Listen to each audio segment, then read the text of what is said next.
Prophet Talent Madungwe, the founder which is the Remnant Desire of All Nations Ministry in Harare, currently the Heavenly Army Commander. Saka tichibatanya kuti gore rino Mwari vakatipi Mwari vane zvizvo vakatigadzirira senyika yeZimbabwe nenyika dzose. Ndingati hapana chati chagadzirwa iko zvino nekuti Mwari havasi kufara nekutadza kwatakaita pamazuva apfuura apo patakaita zvinhu zvakaita seChristmas neEaster yatinenge tichicelebrate. Vanhu havazivi kuti chinotori chivi kucelebrate Christmas kana kuti Easter nekuti hazvinei naMwari. Nekuti tichibata Bible tinoona kuti maChristianity paikatanga tinonzi maChristians nekuti tiri kuita zvakafanana naJesu. Jesu achifa anoti itai holy communion, chirayiro chete ndo zvaakataura. But after 300 AD Jesu afa, tinoona the first church yakatanga on a wrong foundation, which is the Roman Catholic. Ndobva yanotora maholidays ekuBabylon, which is Genesis chapter 11, ndo ine Christmas musi wa 25 pakazvarwa Tamuzi mwana waNimrod. Genesis 11 ndiye ane holiday yemusi wa 25. Saka vakanotora maholidays iyayo ekuOld Testament eBabylon, the Tower of Babel. NeEaster futi ndo pakazvarwa mukadzi waNimrod, Genesis chapter 11. Saka Mwari havana kufara nekuti nyika tiri kupinda nekuti church iri kupinda muzvinhu zvenyika, nekuti musi weChristmas ndo panohura vanhu, ndo panoita vanhu zvivi. Saka kana zviri zvaJesu vanhu kafastai, vanhu namatai, vanhu uswireka kuchechi, hakuna anoswera kuchechi, vanhu mune muri kubhawa. Saka Mwari havasi kufara nezvatakaita nyika dzese kusanganisira maZimbabweans. Vanhu vachipedza kutadza Christmas, Prophet Madungwe was summoned kana kuti vakadedzwa kudenga kuti Mwari vazodiscussa nezvenyaya iyoyo. Saka ndo pandakabva ndaenda mahours ingopedza Christmas, Prophet vakabva vapinda muheaven, ndobva vaona Mwari, ndobva tataura nyaya dzatiri kutaura idzodzi. Ndiri kunzwa kuti pane mashoko ekuti kuti imimi machurches ese ari pasi rino akambomira kunge achishanda. Shoko iro rakamira sei? Saka takabva Mwari vachidaro ndobva vati handisi kufara nekuti muri kudzokera kutsika dzekuBabylon. So tinoti Revelation chapter 17, 18, 19 inenge ichingotaura kuti the fall of Babylon ndo zviri kurehwa izvozvo, kuti tsika dzenyu dzekuBabylon dzisinei naMwari. Itai holy communion kana muchirangarira Jesu zvapera, kwete zveEaster kana zveChristmas. Saka Mwari vakamboti machechi ese chimbovharai nevafundisi vese, bozi hamusi kuita zvekuda Mwari mese, whether hatingazomatauri nemazita machechi acho, but machechi ese chimbovharai. Tichitanga January papa hakuna chechi inofanira kupindwa worldwide, whether muZimbabwe kana kusvika mabva mutsika dzemuBabylon, kusvika mabva mutsika dzamakapiwa idzi dzisiridzo dzisi muBible. Ndibatiri kuti muBible pane vhese reinoti itai Christmas, hapana. Ndataura kuti iholiday yemwana waNimrod, then Easter iholiday yemukadzi wacho. Saka Mwari vamboti vharai machechi ese, vafundisi vese ngavambotovhara maBhaibheri, hamuna zvamuri kuita. Easter tizoti Easter zvakabva pano. Easter rake munhu wacho remukadzi waNimrod hazvitori nei naMwari zvese izvi. Saka vanhu vane vachimoti tikutira Mwari hazvinei naMwari, saka Mwari havasi kufara nazvo. Chinokuvhurwa kumachechi kuchatora nguva yakadii kusvika Prophet Madungwe vazodzoka vati Mwari vachikuregerai, vanhu maripenda, vanhu machidzokera mugwara, the 12 Apostles Foundation chaiyo, then takuchibvumidzwa kunamata. Saka machechi ese ngambovhara for the meantime. Ndo zvatiri kutaura inini, the Heavenly Army Commander naMwari. Right, nyaya takaitsanangura kubva kuOld Testament zvakagara zviriko. Tikabata the book of Leviticus chapter 26 tonoti panonzi naMwari, ndichakupai zvirwere zvisingarapiki if you disobey me. Mukasateerera mitemo yangu ndichakupai zvirwere zvisingarapiki. Saka tine zvirwere zvakawanda zvisingarapiki zviripo panyika, secancer, seAIDS, seCovid, inyaya yekuti vanhu tinenge tichitadza tisingateereri zvinodiwa naMwari. Saka chiri kukonzeresa kuti tidaro zvirwere zvisingarapiki Leviticus 26 zvirepo, inyaya yekuti vanhu tiri kutora the western culture yekuAmerica kana kuti the western, the Europe, ndo vane the culture iri kudestroy the whole world, iri kukonzeresa kuti tiite zvirwere zvakadai. Culture yedu yakanaka isusu, haibvumidzi murume nemurume kuti varoorane, but culture yekuAmerica inobvumidza kuti murume nemukadzi varoorane, mukadzi nemukadzi vachiroorana. Saka mawestern cultures auraya the world. Saka vana Zimbabwe zvakava nemamini, it's western culture yekuti munhu anopfeka mini handiti handitika kana even ma-western cultures. Saka as long vanhu the whole world tichifollowa ma-western cultures, zvinhu zvicharamba zvichiuya even incurable diseases. Saka this chirwere chakauya nekuda kwaizvozvo, but ngatichibate nyaya dzemavaccines. Vaccine hapana chakaipa. Vanhu vanoti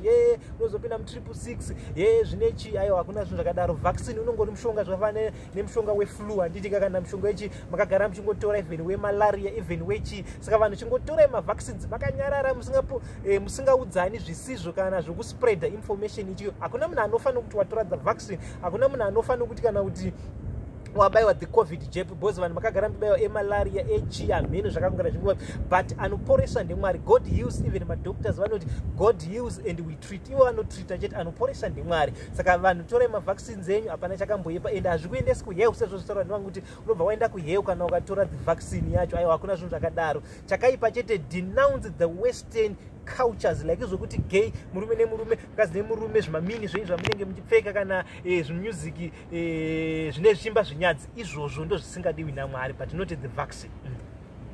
Matambudziko atingati atirisi kunyanya kufara nawo ndenyaya yesin, tichibata zvinhu zvokuti vechidiki especially vari kunyanya kubatwa nezvinodhaka, madrugs nenyaya yema4 of the marriages, madivorce ari kuitika. God hates divorce.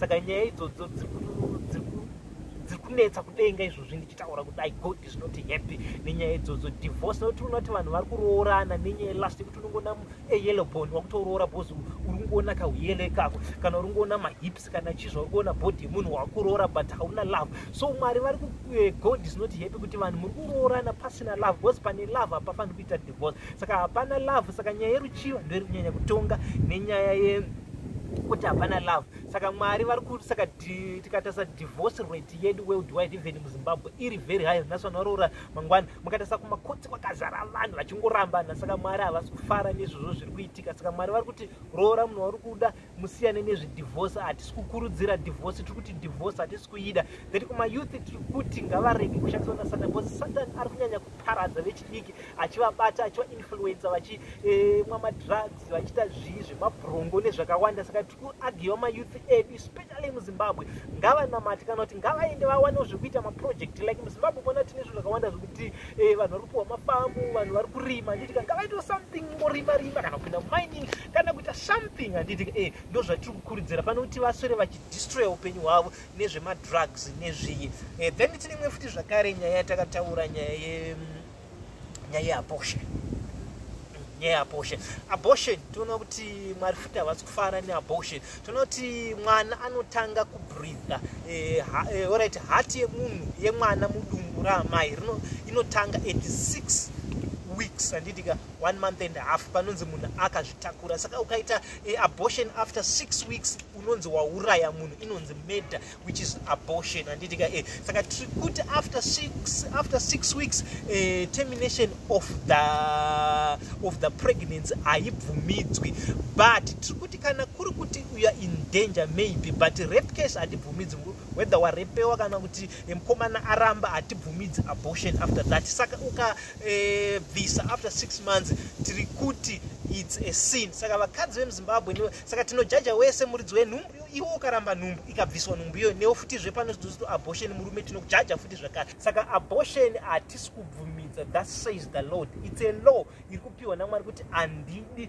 abortion, handidi divorce, zvinhu zvakadaro zvese hazvi kudiwa. Saka abortion after 6 weeks uri kujajwa neabortion kana ukabvisa ukaterminata, whether warepewa kana kuti mukomana airamba haubvumidzwe. But kana iri under health problem yekuti maybe ari kunzi his body haikwanisi to deliver, handitika ipapo maybe ndo patinoti you need to consult your doctor the way forward, or you need to consult us vanhu vemweya kuti tokubatsira sei. Ndo maoptions akapiwa naMwari pamusoro peabortion. Then pamusoro pedivorce tataura kuti vanhu love mukadzi wako, take munhu waunoda, hatisi kuda madivorce kuti vanhu muzare kumakotsi, vanhu muite zvakati.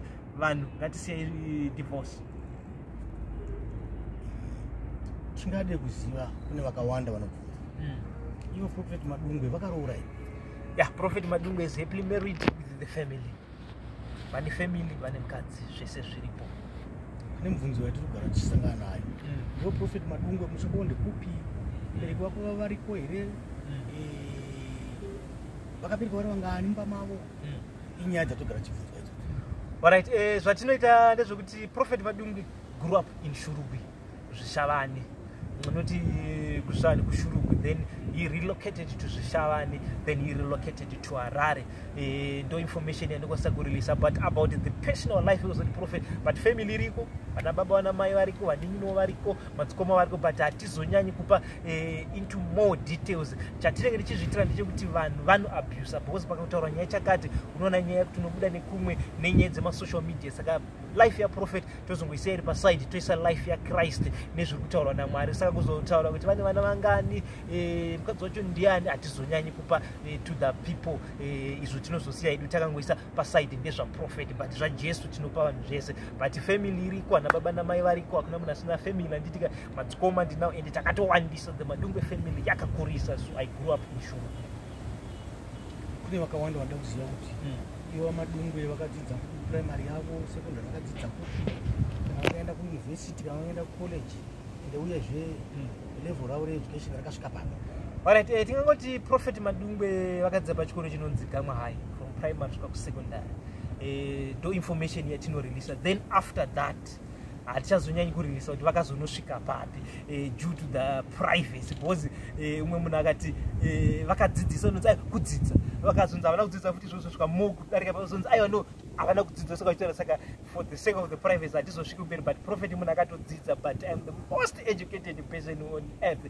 Prophet Madungwe never attended theology yepanyika. I went to heaven school kubva pa-age of 4 years. Maangelica achindidzidzisa kusvika at the age of 2016 ndopanakazotanga kuzopinda kuheaven ndakuzonopedzisa the heaven school yangu in heaven. 2016 na 17 I was busy kuenda kudenga ndichidzidza in the heaven school, saka zvekutheology handitombozvizivi.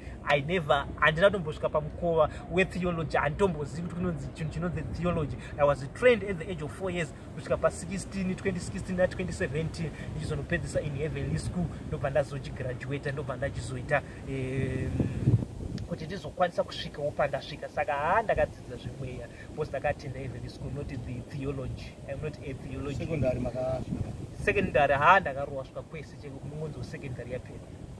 Chikoro chipi ndakaenda inonzi Gamwa primary neGamwa secondary school, Gamwa high school inosvika kwese ikoko.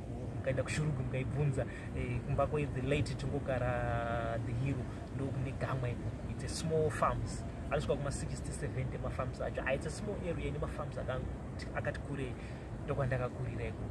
I am a Shurugwi, akazara muShurugwi chaichai wekuShurugwi chaiko.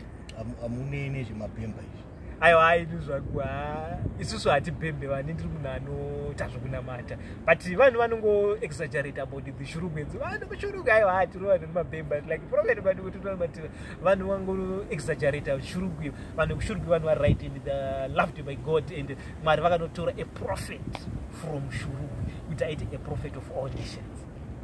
Vanhu ndangoti vangoziva kuti Prophet Madungwe munhu akakwana, but the problem the social media, vanhu vanotarisa kana kuti vanonzwa maaccounts asiri angu achiti Prophet. Tine mamwe maaccounts ari pana Instagram anotaura zvinyadzi, anodi havasi Prophet Madungwe. Prophet Madungwe havatauri zvinyadzi, ende ndandigari ndiri online every day because ndiri busy nebasa raMwari. Saka vanhu vafanira kuti zvaise zvataurwa because people are busy tarnishing munhu waMwari, zvimajokes zvichidi vachitanisha vachidi zvatisina kutaura. Saka vanhu havachanzwisisa kuti zvataurwa naProphet ndezvipi, but like this video ndini ndataura zvimariteni zvimwe zvinongobuda zvekuti munhu anotora picture rangu autoenda paInstagram kana paTwitter akutonyora zvimwe zvese. Ndinoti kuma-followers aProphet Madungwe, do not be moved.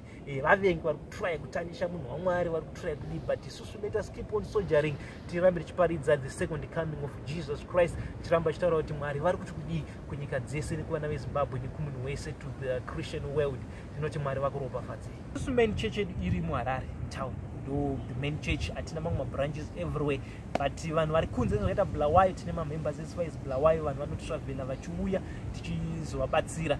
Then vanenge vasingakwanisi vanopinda pama-online edu. Tine maplatforms atinoshandisa, maFacebook, maWhatsApp, zvese tinenge tichipa vanhu ma-online edu, ma-preachings edu kuti vagare vari in touch. Asi kana akwanisa anoya muHarare. Saka tine one branch iri muHarare, vamwe vese they travel vari kuAmerica. Tine mamembers as far as America, as far as UK, but tinovapa ma-online vachiwana shoko raMwari.